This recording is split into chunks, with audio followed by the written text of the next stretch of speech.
வணக்கம் ஃப்ரெண்ட்ஸ். இன்றைக்கி சந்திர கிரகணம் எல்லாராலையும் பேசக்கூடிய ஒரு நிகழ்வாக இருக்குது. நம்ம இந்தியாவில் இதை பார்க்கக்கூட முடியும். நைட்டு 9:56க்கு ஆரம்பித்து விடிய காலையில் 1:26 வரைக்கும் இந்த நிகழ்வு நடைபெறுகிறது. ஸோ பார்த்தீங்கன்னா இதில் 2 விஷயமும் இருக்குங்க, science as well as spiritual.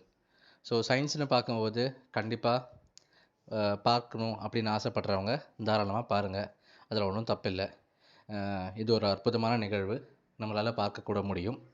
இந்தியாவிலேருந்து கண்டிப்பாக அவங்க மொட்டை மாடியிலேருந்தோ இல்லை பால்கனிலேருந்தோ தெரிஞ்சால் பாருங்கள்.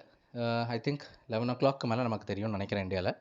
ஸோ கண்டிப்பாக பாருங்கள், பார்த்து அந்த நிகழ்வை ஒரு மெமரியாக க்ரியேட் பண்ணிக்கோங்க.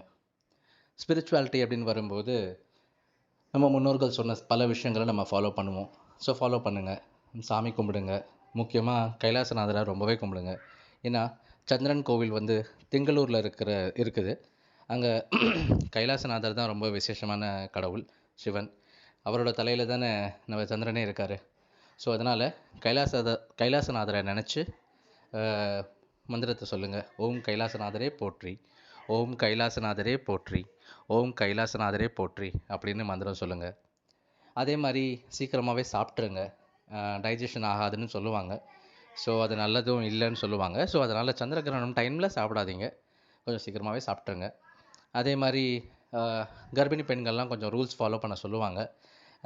ஷார்ப்பான டூல்ஸ்லாம் கையில் வச்சுக்காதீங்கன்னு சொல்லுவாங்க, நெயில்ஸ் பைட் பண்ணாதீங்கன்னு சொல்லுவாங்க, ஒன் சைடாக படுக்காதீங்கன்னு சொல்லுவாங்க, கண்ணை மூடிட்டுருக்காதீங்கன்னு சொல்லுவாங்க. ஸோ பெரியவங்க சொல்லியிருப்பாங்க இல்லையா, பார்த்து ஃபாலோ பண்ணிக்கோங்க. அட் த சேம் டைம் வீட்டில் இருக்கிற மிச்சமதி சாப்பாடை நாளைக்கு வரைக்கும் அதை வச்சு நாளைக்கு திருப்பி சாப்பிடாதீங்க. பரவாயில்ல, இருந்தாலும் பரவாயில்ல, அதை கொட்டிடுங்க. அது மட்டும் இல்லாமல் வீட்டில் இருக்கிற நம்ம உணவுப் பொருட்களில் வந்து இந்த கோரப்புல் அப்படி இல்லைன்னா அருகம்புல்லை போட்டு வைப்பாங்க. ஸோ நீங்கள் ஃபாலோ பண்ணுறதா இருந்தால் அதை ஃபாலோ பண்ணிக்கோங்க.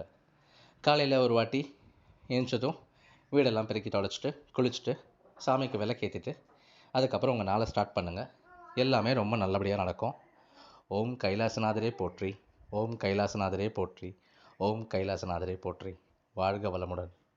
நன்றி ஃப்ரெண்ட்ஸ். Bye bye.